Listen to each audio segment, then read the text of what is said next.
Good evening. I'm Lucy Let Him Know, and welcome back to this special educational debate. We now take you back to the forum. Dr. Helpham and Dr. G are currently discussing the topic of grading.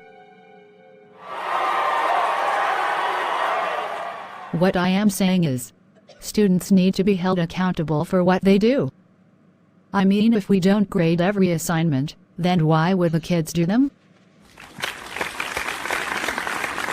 I agree with the point of holding kids accountable, but not every assignment should be graded on mastery. Classwork and homework are ways for students to practice the skills. If homework and classwork are graded on mastery, does the kid who gets A's on them not have to take the test? Yes. Grading student work is not easy, and it can be tricky balancing between accountability, practice, and mastery. Here are some things to keep in mind. So let's look at grading. Grading. The purpose of grading is a way of evaluating students' progress, providing feedback for improvement, and determining students' level of skill mastery. Know your numbers. Each district has its own grading policy. Each grading policy is structured according to grade levels and content. It's imperative that the educator know what each grading component constitutes for the student's overall grade. Let's go back to planning. The lesson plan should determine what assignments are given.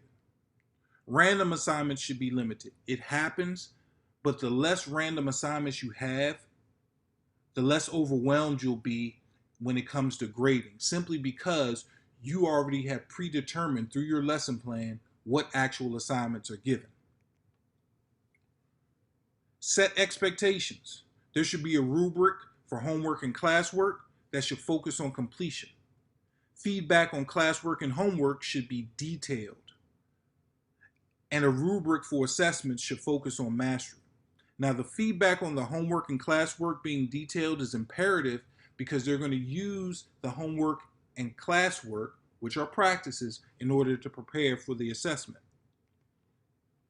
Here's an example. You guys are more creative than me, so find a rubric template and play around with it, create your own. But here's an example.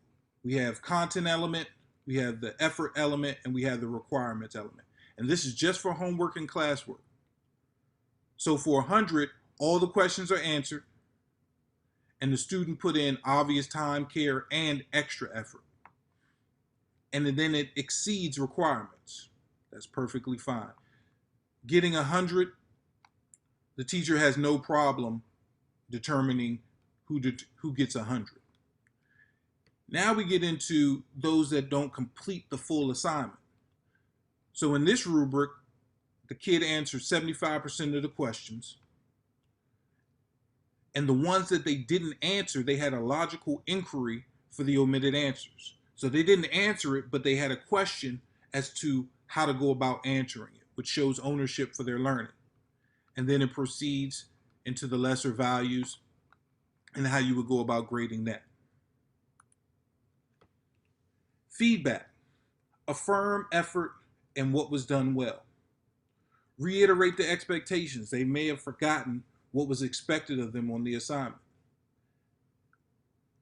And guide them towards meeting the expectations. So with your feedback, it shouldn't just be punitive. There should be something there that's showing the student how to get to where they need to be. Okay, timing is key. Grade and return work in a timely manner. The return work should serve as a means of preparing for the assessment. There's absolutely no reason for the student to do 10 practices between homework and classwork and they only get 5 of them back prior to the test. That defeats the purpose. It's better for them to have 5 total assignments. They get them all back with detailed feedback prior to the assessment, and they can utilize it to study. Some keys to remember. The lesson plan should dictate what assignments are given. Limit random assignments. Classwork and homework should be practiced before being assessed. Set clear expectations by providing rubrics for assignments, and feedback should be given on each assignment graded. I see your point.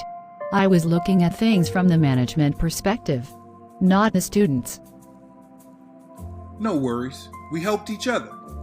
I might not have taken time to explain it like that if not challenged. Maybe you can check out the Teacher YouTube channel and provide some comments and feedback. Sure, I'll subscribe too, so I don't miss out. Perfect. See you later.